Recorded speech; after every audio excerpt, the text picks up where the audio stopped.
That's the sentence that still haunts me. Sometimes late at night, when the world is quiet and even the clocks seem to hold their breath, I whisper it to myself, as if saying it aloud will somehow make it make sense. It never does. The day I found out, I remember the rain. The kind that doesn't pour but lingers, soft, persistent, like it knows something you don't. I was standing by the kitchen window, staring at the drops trailing down the glass, when everything I thought I knew about my life began to unravel. But I'm getting ahead of myself. To understand the weight of that moment, you have to know who I was before it. The woman who believed her family was built on love and trust. The woman who thought loyalty could never betray her. My name is Evelyn, and for most of my life, I thought I understood love. Not the dramatic, movie kind, but the steady, quiet kind. The love that builds a home. I met David, my husband, when I was 27. He was charming, the kind of man who could make anyone feel seen. We built a life in a modest house on the outskirts of town. White shutters, a garden I tended every morning, and the smell of coffee that always seemed to linger in the walls. We tried for children, but life had other plans. After years of hospital visits and quiet tears, the doctors told me my body simply couldn't carry a child. I remember the silence in the car that night on the drive home. How David's hand tightened around the steering wheel. How I kept my eyes on the passing lights just to stop myself from breaking. And then, just when I'd begun to accept the hollow space inside me, fate sent me a boy. He was Nathan, my sister's only son. My younger sister Claire had always been the wild one. The one who laughed too loud and loved too recklessly. When she died in a car accident, Nathan was just 9. His father had long disappeared, leaving the boy with no one. I didn't think twice. I opened our door, and my heart, and brought him home. At first he was quiet. He barely spoke, kept his head down, always polite but distant. I tried to give him space. I cooked his favorite foods, mashed potatoes, roast chicken, the way Claire used to make them, and waited for him to thaw. It took months, but one evening, he came into the kitchen while I was baking bread. He stood by the counter, his hair a little too long, his eyes still too old for his age. "Aunt Evelyn," he said softly. "Can I call you Mom?" I didn't answer right away. My throat tightened, my hands trembling with flour and tears. And then I just nodded. That was the night our little family began. Years passed gently after that. Nathan grew into a kind, hardworking young man. He was bright, top of his class, good with his hands, and always ready to help me in the garden. David adored him too. I used to watch them fixing the fence together on Sundays. David showing him how to measure twice before cutting the wood. Nathan nodding earnestly, sawdust clinging to his hair. It filled my heart in ways I can't explain. We never officially adopted him. He didn't need papers to be my son. When he got into university on a scholarship, I cried harder than I did at my own wedding. He was the child I never had, and in raising him I felt whole again. Life felt normal. But looking back, there were signs, small, quiet things that I brushed aside. Like the time David and Nathan had a whispered conversation in the garage, one that stopped abruptly when I entered. Or how David's eyes sometimes lingered on Nathan in a way that wasn't pride, but something heavier. I told myself I was imagining things. That maybe David just saw in Nathan what he wished he'd had in his own youth. I was wrong. It began with a photograph. One evening, Nathan came home from university to spend the weekend. He had a girl with him, sweet, shy, the kind who blushes when spoken to. We set the table for dinner, laughter filling the house, the smell of rosemary chicken in the air. After dessert, I went to fetch an old photo album from the living room. I wanted to show her pictures of Nathan as a little boy. The first day he smiled, the time he tried to bake cookies and burned half the kitchen. As I flipped through the pages, something slipped out, a faded Polaroid, tucked between 2 sheets. It must have been from years ago. I picked it up, squinting under the light. It was Claire, my sister, young and radiant, holding baby Nathan. But beside her was a man, his face half turned, a hand resting gently on her shoulder. At first I thought it was just some friend, but then I noticed the watch. A gold Seiko, the same one David had worn since before we married. My breath caught. It couldn't be.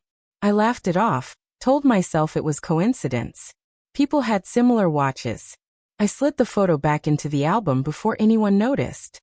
But that night, as I lay beside David, the image replayed in my mind again and again. The angle of his jaw. The way his fingers curved around Claire's shoulder. The same way they did with me. For the first time in years, I felt a tremor of unease. In the days that followed, I tried to dismiss it. But small things began to stand out. David's quiet avoidance whenever I mentioned Claire. The way his eyes darted when I brought up the photo. I tested the waters one evening. Do you remember when Claire had Nathan? I asked casually over dinner. He froze for just a fraction of a second. A pause so brief it could have been nothing. But I caught it. Of course, he said, his tone steady but clipped. Tragic how she died so young. His fork scraped against the plate, the sound sharp and wrong. Something inside me stirred. A mix of curiosity and fear. I knew that if I opened this door, I might not like what I found. But the truth has a way of calling to you, doesn't it? Whispering at first, then screaming, until you can't ignore it anymore. And soon, I would have no choice but to listen. The next few weeks felt heavy. Not loud or chaotic. Just heavy, the way silence gets when something is wrong, but no one says it aloud. David started leaving earlier for work. Sometimes, he wouldn't come home until after midnight. He said there was a project at the firm keeping him busy. And for years, I'd trusted him without question. But this time, I found myself watching the clock, tracing the slow movement of the hands, wondering if they were lying for him too. Nathan noticed my unease. One evening, he came into the kitchen as I was peeling apples. You okay, Mom? He asked, leaning against the counter. He was 23 then, tall, gentle, his voice steady but warm. I forced a smile. Just tired, sweetheart. He nodded but didn't buy it. He had Claire's eyes, curious and full of empathy. I hated lying to him, but what could I say? I think the man who raised you might have been more than your uncle to your mother? No, not yet. Instead, I changed the subject, asking about his classes, his girlfriend, his plans for the summer. But the apple peeler slipped in my hand, slicing my finger. A tiny cut, barely anything. Yet the sight of blood startled me more than it should have. Nathan grabbed a tissue, wrapping it gently around my finger, his hands trembling. You need to take care of yourself, he said softly. You do so much for everyone else. That's when it hit me. How much I loved him. How deeply I had claimed him as mine. And how the thought of losing him, in any sense, terrified me. A few days later, I went looking for one of David's shirts to take to the cleaners. He usually kept his clothes neatly folded, but that day his drawer was a mess, ties tangled, papers stuffed underneath. I was smoothing them out when a small envelope slipped out and fell to the floor. It was old, yellowed at the edges, the paper soft from years of handling. No stamp, no address, just a name in delicate handwriting. David. For a moment I hesitated. I knew I shouldn't open it. I knew it was wrong. But something inside me, that quiet, aching voice that had been whispering for weeks, urged me on. The letter was short. David, I can't keep lying. You said you'd tell her, but you never did. He deserves to know the truth. I won't ruin your marriage, but please, don't let him grow up not knowing his father. Claire. My knees nearly gave out. I sat on the edge of the bed, the words burning into my skin. I read it again. And again. Upinide mirreat. Hoping for some other meaning. But there was none. Claire. My sister. David. My husband. And Nathan. I covered my mouth to stop the sound that escaped, something between a sob and a gasp. The letter fell to the floor, landing face up beside the nightstand. That night, I didn't confront David. I couldn't. I lay beside him in silence, listening to his slow, steady breathing, wondering how many nights he had slept soundly knowing what he had done. The betrayal wasn't just that he'd had an affair. It was that he had let me raise his child. Our home, our laughter, our meals, all built on a lie. And yet, in some cruel twist of fate, I still couldn't bring myself to hate him. It was around that time that David's health began to decline. He had a heart condition, mild, manageable, but worsening quietly over the years. He refused to rest, refused to see the doctor regularly. He said he couldn't afford to slow down. 6 months after I found that letter, he was gone. A heart attack in his sleep. At the funeral, I stood beside Nathan, both of us draped in black, our hands clasped together. He looked shattered. He had loved David deeply, his mentor, his father figure, his moral compass. If only he knew. I remember watching the casket lower into the ground. The sound of the dirt falling like rain on a tin roof. The priest spoke about love, forgiveness, and truth. Every word felt like a blade. After the ceremony, when everyone else had left, I stayed. The grass was still damp from the morning dew, the air thick with the scent of lilies. I knelt by the grave and whispered, "You should have told me, David. You should have trusted me." A part of me wanted to believe he'd planned to confess, that maybe the guilt had eaten at him. But another part, the quieter, colder part, knew he'd never meant to. He'd taken the secret with him, leaving me to bear it alone. In the weeks that followed, Nathan moved back home to take care of me. He said the house felt too empty without David. I agreed, though for very different reasons. I watched him move through the rooms, fixing little things, humming softly as he cooked dinner. Everything about him, his patience, his humor, the curve of his smile, reminded me of both my sister and my husband. Every day it hurt a little more. I kept the letter hidden in my nightstand, unable to destroy it but too afraid to look at it again. Then one evening, while cleaning the attic, Nathan came across an old box labeled Claire. Inside were photos, trinkets, and journals I'd kept after her death. He brought it downstairs, his eyes bright. "I didn't know you kept all this," he said, sitting on the floor, spreading the contents around him. I nodded, my heart pounding. She was my sister. I couldn't let her memory fade. He smiled softly and picked up a photo, the same one I had found weeks before. Claire, holding baby Nathan, David's watch glinting in the frame. "This one's strange," he said with a small laugh. "Mom never told me who this man was." My throat went dry. I forced my voice to stay calm. "Maybe just a friend of hers." He studied the picture for a moment, then shrugged and placed it aside. But I saw the way his eyes lingered, the way confusion flickered across his face. Something told me that fate wasn't done with us yet. That night, as I sat alone in the living room, the house dimly lit by the yellow glow of a single lamp, I realized that keeping the truth buried wouldn't protect anyone anymore. It was only a matter of time before Nathan started asking the right questions. And when he did, I would have to choose between saving his heart or breaking it with the truth. The truth has a way of breathing on its own. You can lock it in a drawer, bury it under layers of silence, but one day it stirs. It finds its way back into the light. For me, that moment came 2 weeks after Nathan found that photo. He was in the kitchen that morning, pouring coffee, humming softly, the same tune David used to hum when he was working in the garage. The sound froze me in place. That small, ordinary hum felt like an echo from a life I thought I understood. When he turned and smiled at me, for a split second, I didn't see Nathan. I saw David. I set down my cup before it slipped from my hands. "You sound just like your uncle," I murmured. He laughed. "Yeah, people used to say that." My stomach twisted. People used to say that. That afternoon, I went to the old family photo albums again. I pulled out every picture I had of Claire from the year before Nathan was born. There weren't many. Claire had moved away for a while then. She'd said she needed space, that she was tired of the small-town gossip after her boyfriend left her. But now, as I looked through those pictures, I saw what I hadn't before. In one photo, Claire was pregnant, smiling beside her car. I noticed a reflection in the car window, faint but there. A man, tall, leaning against the hood. I zoomed in with my phone camera, adjusting the brightness. It was David. That was the moment my heart broke quietly. Not with screaming or rage, but with a stillness so deep it felt like something inside me turned to glass. That night, I sat in the living room with the letter on the table before me. My hands trembled as I unfolded it again. Nathan came home late, carrying a bag of groceries. He smiled when he saw me. "You're up late."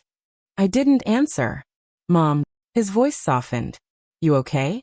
I looked up at him, and for the first time, I saw all of it.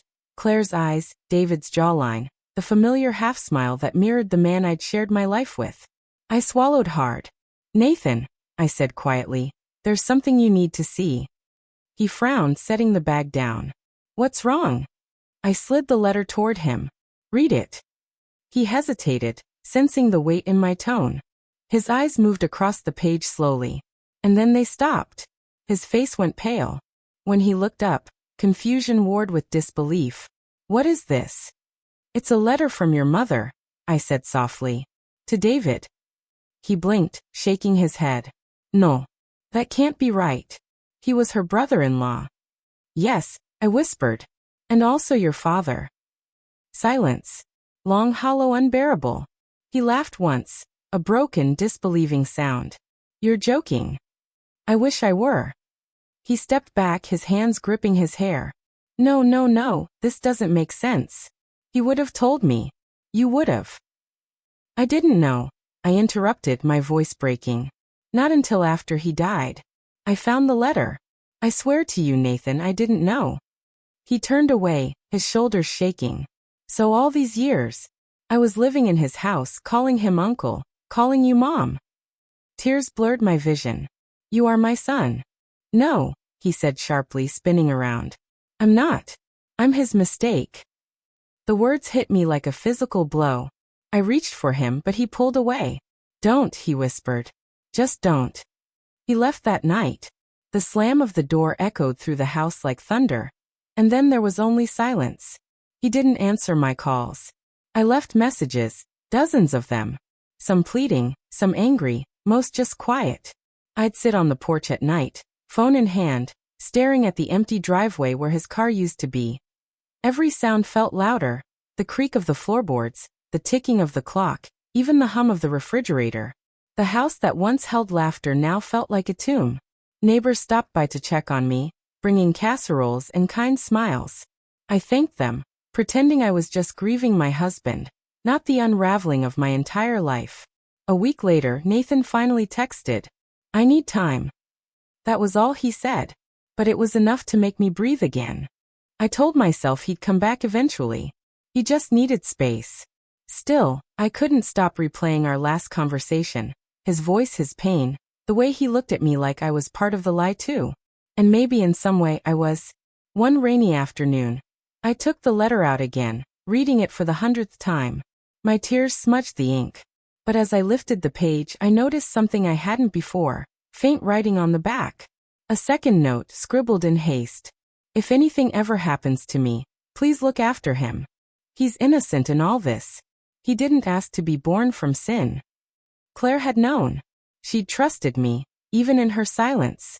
And I had kept that promise without even realizing it. I sat there for hours, the rain tapping gently against the windows, feeling the strange pull of grief and love intertwining. I had raised the son of my husband and my sister. Unknowingly, yes, but with love, care, and sacrifice. And that, I realized, had to mean something. It was almost 3 months before I saw Nathan again. He came by unannounced one afternoon. I was in the garden, trimming the roses, when I heard the sound of his car pulling up. My heart stuttered. He stepped out slowly. His eyes were tired, his face thinner. He looked older somehow. Hi, Mom, he said quietly. The word Mom nearly broke me. I wiped my hands on my apron, forcing myself not to cry. You came back. He nodded. I didn't know where else to go. We stood there for a long moment, the only sound the wind rustling through the leaves. I hated him for a while, Nathan said finally. But I realized, hating him doesn't change who I am. And it doesn't change what you did for me. I swallowed hard. You were never his mistake, Nathan. You were my miracle. Tears filled his eyes. He stepped forward, and for the first time in months he let me hold him. We stood there, mother and son, bound not by blood or names, but by something deeper. Choice. Love. That night over dinner, we didn't talk about David or Claire. We just ate quietly, laughed about small things, and let the air between us soften again. But even as peace began to return, I knew this wasn't the end of our story. Because secrets, once revealed, don't just disappear. They ripple. They reach the edges of family, friends, and the past itself. And soon someone else would find out. I thought the worst was over once Nathan came back. But secrets like ours don't stay buried forever. Not in a small town like Willow Creek. It started with a visit from Margaret, Claire's old friend. She stopped by one afternoon with a box of Claire's belongings she'd found in her attic. Old letters, photographs, and journals. Pieces of a life long gone. We sat at the kitchen table, drinking tea, the scent of chamomile mixing with the faint trace of dust from the box. Margaret was talkative as always, but as we sifted through the contents, her tone shifted. She picked up one photo, Claire holding baby Nathan again. Funny, she said, squinting. I always thought David looked familiar in this picture. My heart skipped. You recognized him? She smiled awkwardly. Oh, Evelyn, you didn't know? I froze. Know what? Margaret hesitated, realizing she'd stepped on something fragile. I just assumed you knew. People used to whisper back then. About Claire and David. They were seen together a few times, right before she left town. I never believed it, of course. Claire wouldn't do that to you. My hand trembled against the table. Please don't say anything to anyone, Margaret. Her face softened. Of course, dear. I wouldn't dream of it. But her tone, pitying, uncertain, told me the damage was already done. In towns like ours, silence is never quiet.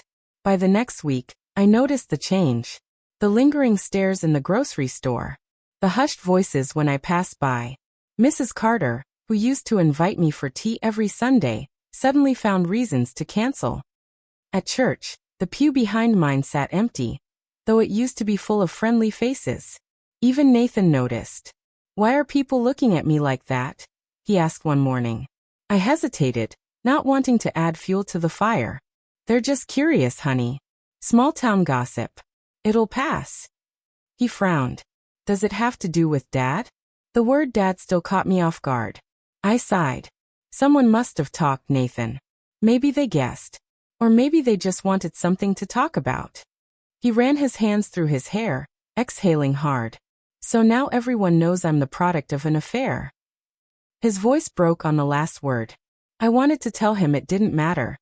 That people's opinions were small and fleeting compared to what we had.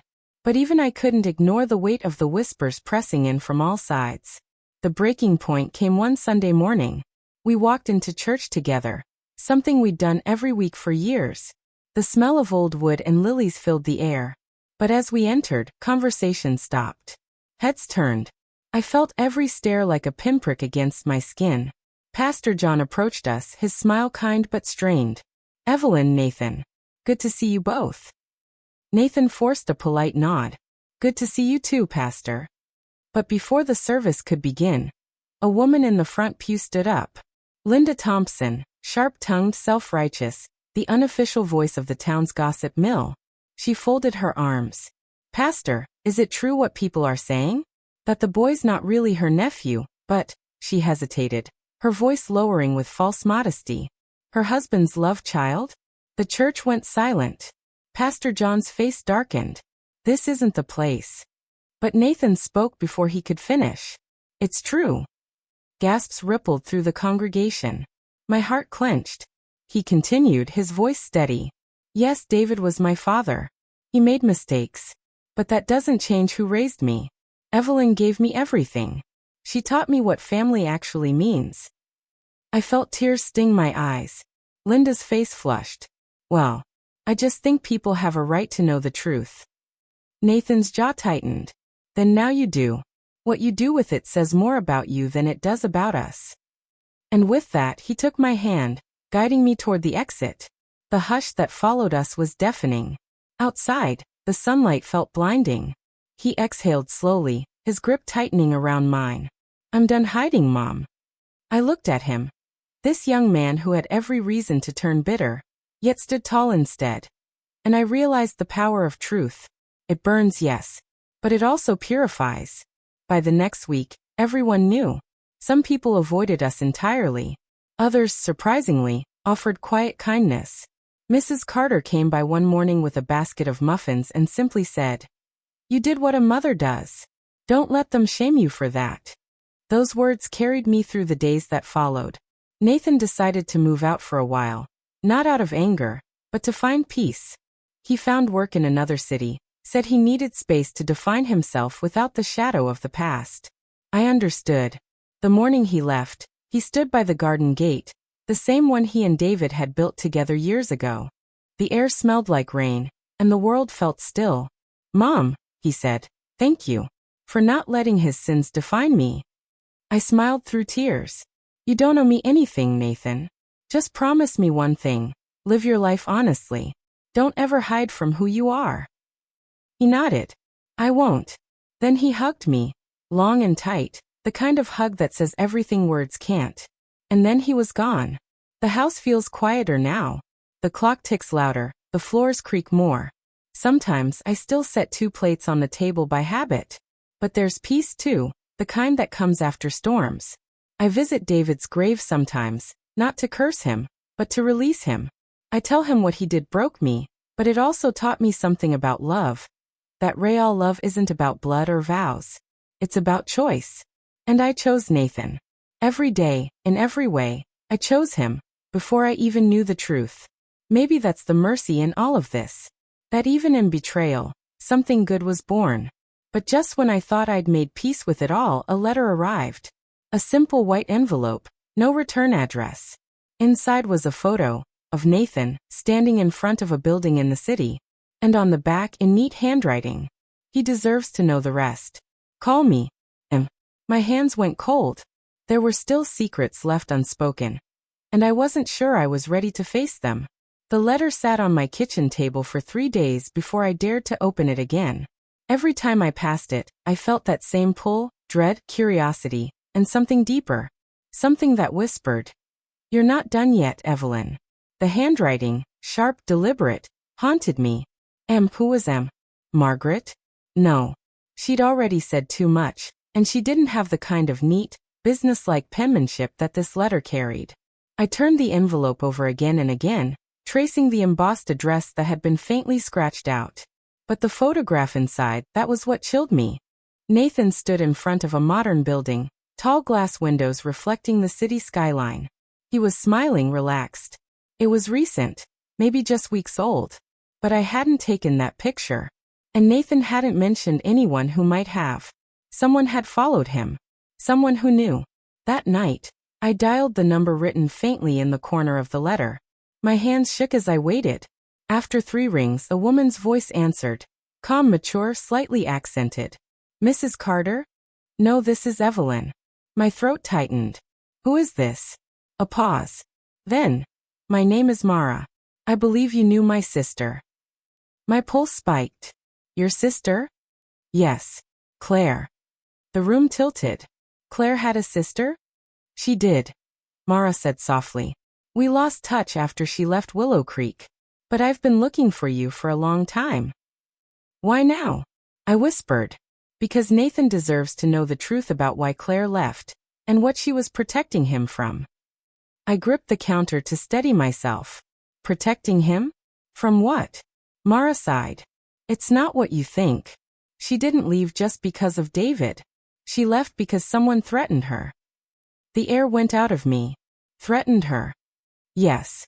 She told me she couldn't stay in town. That David wasn't the only man involved. Someone else, someone powerful, wanted her gone. She was pregnant, confused and scared. She thought if she stayed, something would happen to her or the baby. My head spun. Who? Mara hesitated. She never said his name. Only that he was close to David. Maybe a friend, maybe family. But she made one thing clear. She didn't want Nathan to ever know that side of the story. She wanted him to believe David was his father. That it would keep him safe. I sank into the nearest chair. So, you're telling me the affair might not have been what I thought?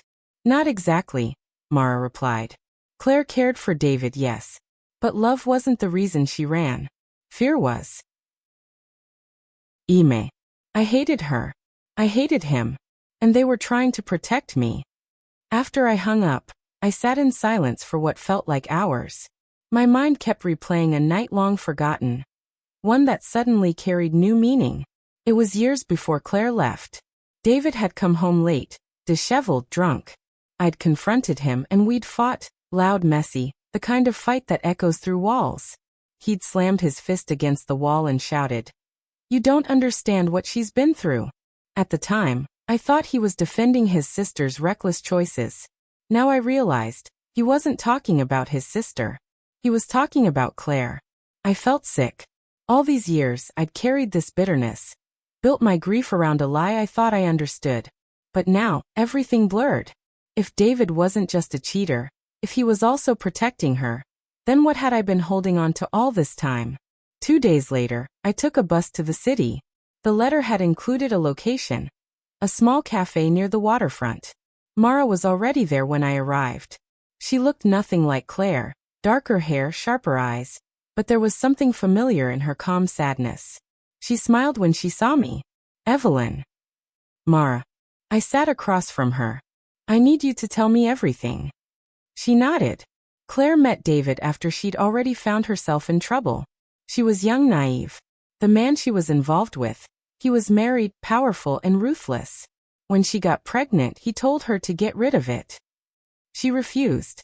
That's when David stepped in. I swallowed hard. He offered to take responsibility. Yes, Mara said gently. He told her he'd claim the child as his. He said you were strong enough to survive the truth, but that she wasn't. She loved you too much to ruin your life, Evelyn. So she left to protect you both. Tears blurred my vision. All this tea.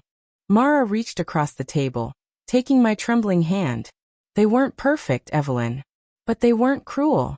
They carried that secret to keep you safe. You deserve to know. That night, I sat in a cheap motel room staring at my reflection in the mirror. For the first time in years, I didn't know who to be angry at. David for lying. Claire for leaving. Myself for judging. Maybe all of us were victims of the same truth. That sometimes love demands sacrifice, and not all sacrifices look noble. I took out the photograph again, Nathan, smiling in front of the city building. I turned it over, tracing the words Mara had written. He deserves to know the rest. I knew she was right. But how do you tell your son that everything you thought was true, everything you taught him, was built on a misunderstanding? The next morning, I dialed Nathan's number. He answered on the second ring. Hey Mom, you okay? I smiled faintly. I'm fine, sweetheart. Just there's something I need to tell you. He hesitated. Is this about Dad? It's about Claire, I said softly. And why she left. There was silence on the other end. Then, I'm listening. And for the next half hour, I told him everything. About Mara, the threats, the protection, the truth that David had carried like a cross. When I finished, Nathan didn't speak right away. Finally, he said quietly, So, he wasn't just my father. He was my shield. Yes, I whispered. And Claire wasn't your shame. She was your salvation. He exhaled slowly. You always told me love is complicated. I just never knew how much. Neither did I. After the call, I went outside. The wind was cold, carrying the scent of rain and earth. The world felt different, lighter but lonelier too. The truth had set us free. But freedom always comes with a cost. For the first time, I realized that healing doesn't mean forgetting. It means remembering, without the bitterness. I looked up at the sky and whispered, Thank you, Claire, for protecting us both. And somewhere in that stillness, I could almost hear her whisper back, It's finally over. But I knew it wasn't. Because the next morning, another letter arrived. This one in the same handwriting. But this time it wasn't signed M. It was signed D. The envelope sat on my porch when I opened the door that morning. Pale cream paper, my name written in David's familiar hand. For a moment I couldn't breathe. I ran my fingers over the ink, trembling. It wasn't possible. David had been gone nearly 2 years. His handwriting, though, I would have known it anywhere. I took it inside, placed it on the kitchen table, and stared at it the way one stares at a wound they aren't ready to look at. When I finally opened it, I expected guilt. Or excuses. Or maybe just silence between lines. But what I found was none of those. It was a confession, and a love letter. Evelyn, if you're reading this, then I've gone where words can't reach me anymore. I don't know if you'll ever forgive me, but you deserve the truth, the whole truth, not the pieces I left behind. Claire and I, we made a mistake, yes. But what you never knew is that it wasn't born from desire. It was from despair. She came to me broken, terrified. She'd been hurt by someone powerful. Someone who told her if she didn't disappear, she and the baby wouldn't survive. I stepped in because I couldn't let that happen. I couldn't live with her blood on my hands. I told her I'd take responsibility. I told her I'd claim the child, and that I'd make sure he never carried the weight of another man's cruelty. I didn't expect to care for her, but I did in a human way, not romantic. She reminded me of the part of me I'd lost long before. The protector, the one I failed to be for you when you needed me most. I loved you, Evelyn. I never stopped, even when I was drowning in my own lies. But I didn't know how to protect everyone at once. I thought silence was safer than truth. I see now that it wasn't. When you found out, I didn't beg for forgiveness because I didn't think I deserved it. I only hoped that one day you'd understand that everything I did, even the worst of it, was because I was trying to protect what little goodness was left in this family. Nathan was never supposed to carry this burden. He was supposed to be freed, that if there's any mercy left in this world, Evelyn, let him remember me not as a liar, but as a man who loved too many people the wrong way. By the time I reached the end, my hands were shaking so hard I almost dropped the paper. Tears blurred the words until they became nothing but black rivers across white. I sat there for a long time, listening to the clock tick on the wall. The same one David had hung the year we bought this house. The house where we'd raised children, fought, laughed, and buried more than love. The truth didn't absolve him, but it explained him. And somehow, that mattered more than I expected. 2 days later, I drove to the old cemetery by the church. It was early morning, mist rising from the grass, the air thick with dew and silence. David's grave was tucked beneath a willow tree. I knelt beside it, brushing leaves away from the stone. I got your letter, I whispered. And I think, I understand now. The breeze stirred gently as if answering. I don't forgive everything, I said quietly. You broke something in me I can't get back. But I can't hate you anymore either. Because the man I married, he would have done exactly what you did. You were flawed, but you were trying to be good. And I guess that's all any of us can do. I placed the letter beside the flowers, lilies his favorite. Then, as I stood to leave, I felt something inside me loosen. The knot I'd been carrying for years finally beginning to untie. When I got home, Nathan was waiting on the porch. His eyes were red, as if he hadn't slept. You got another letter, he said softly. I nodded. I did. Was it from him? Yes. He hesitated. Do you want to talk about it? Not all of it, I admitted. But some. We sat on the steps together, the sun warming our faces. For the first time in a long while, we felt like a family again. Not perfect, not untouched, but real. I used to hate him, Nathan said quietly. For lying to you. For lying to me. But now I feel sorry for him. I smiled faintly. That means you're growing, son. Understanding doesn't mean forgetting. It just means you're ready to stop bleeding from the same wound. He nodded.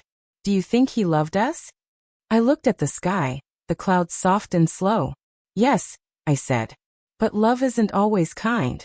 Sometimes it's the thing that hurts the most, because it keeps trying, even when it shouldn't. That night before bed, I wrote in my journal, something I hadn't done since before David died. For years, I thought betrayal was the end of love. Now I know it can also be the beginning of truth. Claire loved us in silence. David loved us through guilt. And I'm learning to love us through forgiveness.